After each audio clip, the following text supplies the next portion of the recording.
Welcome back to FantasyFran.com. Sports crazy Chris Barnes, and of course with me, Hall of Fame quarterback Mr. Fran Tarkenton. And Fran, we're talking about the wide receivers, the guys who hold a special place in your heart. You got 5 really, really good ones for Week 11. Calvin Johnson again. I mean, this guy's a beast. Megatron, Detroit. They gotta get their passing game on. Stafford's got to get going. They're going against a subpar defense. They're going to get the ball a lot because Cam Newton is struggling, as all rookies do. Calvin Johnson should have a big day. Number 2, Wes Welker. You know, Wes Welker had the bad neck in the last couple of weeks. He's going against Revis. He was on Revis's island. He's got a guy that's as small as he is and just as quick. That was a tough matchup for Wes Welker because he usually really is shorter, quicker than the other guys trying to cover him. He's going to, because of the injury is better, because he doesn't have Darrelle Revis, because he's playing the Kansas City Chiefs, and because Tom Brady loves Wes Welker, he's going to come back and be a really good player this week. Number 3, Greg Jennings, Green Bay, Tampa Bay. What can I say? Greg Jennings is just off the charts, great, go deep, go short, catch the ball, and he's got the greatest quarterback in the world throwing to him now. Des Bryant of Dallas, you know, like to see a little more responsibility. This guy can be as good as any of them in football. If he'll just mature, get more serious, work harder, this guy has got it. They're playing against Washington. He should have a lot of opportunity to catch balls. He's got a really hot quarterback playing. Des Bryant, I think, is a good solid 4. And then 5th, Brandon Marshall, Miami. And, you know, here's a guy that had locker room problems at Denver and even at Miami, and maybe by default he's become kind of a leader. Got a little maturity, a few more years. And you know what? These Miami coaches have got this team playing really hard. They have not given up.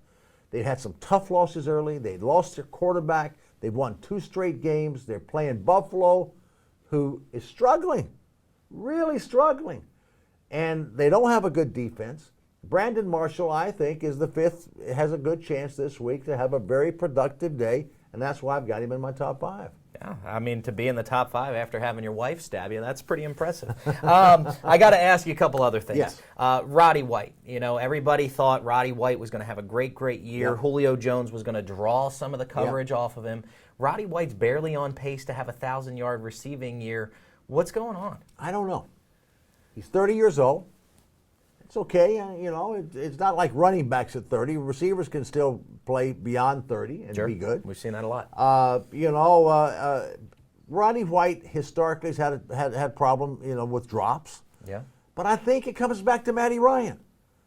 Roddy White is a down the field person catching the football, and Matty Ryan seems to, almost like he's got a shoulder problem. Seems to be struggling throwing the ball down the field.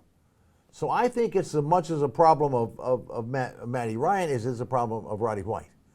And it's going to have to get fixed if Atlanta, they're grouped with a lot of teams at 5-4 to get to the playoffs, which I think they will, and they should. They're going to have to get Roddy White unleashed. Now, Roddy White historically has been a very, very emotional guy. He's had some stupid penalties and the drop balls you talked about. Is that something where Matt Ryan or the coaching staff sees that and maybe doesn't like in the back of their mind going his way, or does that not happen? No, that doesn't happen. He made a couple of drops. He made a couple of stupid penalties. For a veteran player, when you're playing against your arch rival or playing against anybody, you don't want to beat yourself. That's a bad tendency, and that's been a tendency he's had in the past. And if I'm the coaching staff, if I'm the quarterback, I'd read the riot act to him. And if he continues to do that to beat your team, can't play for me.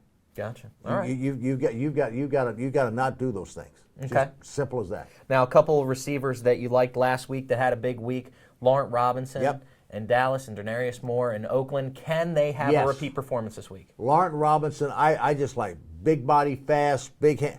He's the prototype modern day receiver. I don't know where we're getting all these receivers. This guy can absolutely play. Denarius Moore, he made plays last week that were off the charts.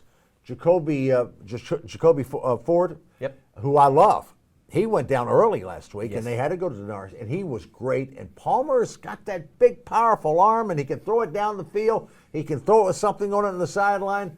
That's a good combination. Yeah, I think both of these guys can have good days. Okay, and I got to ask you about the Denver wide receivers, because clearly the linemen in Denver are very, very happy because they're running the ball. But tell me a little bit about, I mean, are the Denver receivers happy, or are they not going to be happy? Or who are their receivers?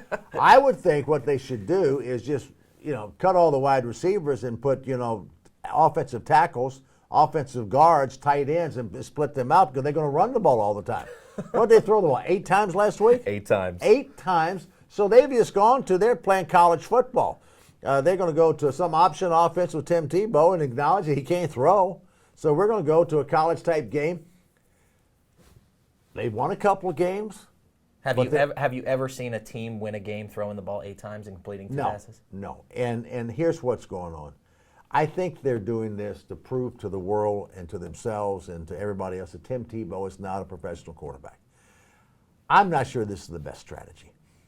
They obviously don't have a quarterback on that team. If they got 3 quarterbacks, they've got none. Right. And they've got quarterbacks that Kyle Orton has just proven he can't play. The other quarterback, Brady Quinn from Notre Dame, was #1 pick. Obviously, he's proven he can't play. They need to go draft a quarterback, and like everybody else has done, and they're behind the 8 ball. Their team will not get out of this funk they're in, playing Tim Tebow and running a college option offense. They're running the ball more at Denver than the Florida Gators did when they had Tebow back there. I mean, it's unbelievable. They are. Well, you won't hear that on ESPN.